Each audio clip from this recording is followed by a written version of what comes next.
Welcome to the Department of Plagiarism investigation. The DPI has dealt with numerous complex cases in their effort to bring plagiarists to justice and to rescue purloined texts.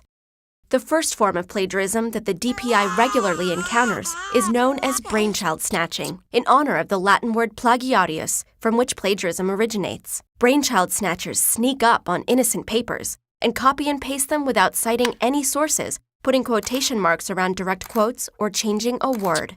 They've also been known to steal and hold particularly eloquent essays for ransom. When brainchild snatchers get together, they form a kidnapping ring, which involves brainchild snatching from multiple sources. Some perpetrators have even been known to commit self-plagiarism, one of the laziest crimes in the annals of the DPI.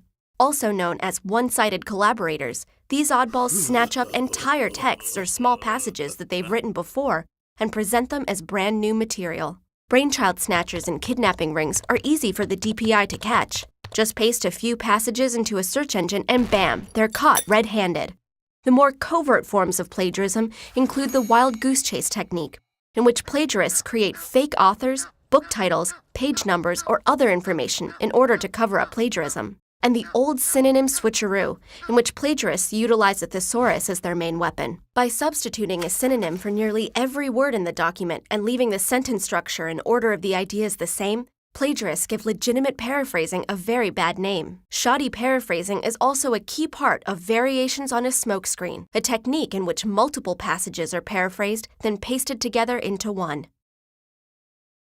The thorniest issue that the DPI deals with is the misconception that you can never be accused of plagiarism if you use quotes and cite your sources. This is most certainly not the case, because a paper that is made up of passage upon passage of other people's ideas is known as a wholly quotable document. This is considered plagiarism since there are no original thoughts in the work.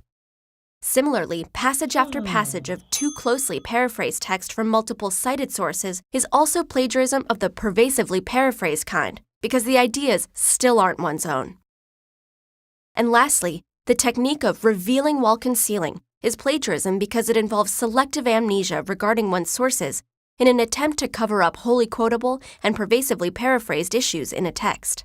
Some passages are meticulously documented, quoted, or paraphrased, while others are presented entirely as one's own.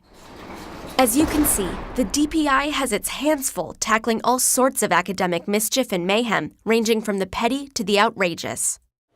Given the gravity of these transgressions, you might be wondering why you've never heard of the Department of Plagiarism Investigation's victories.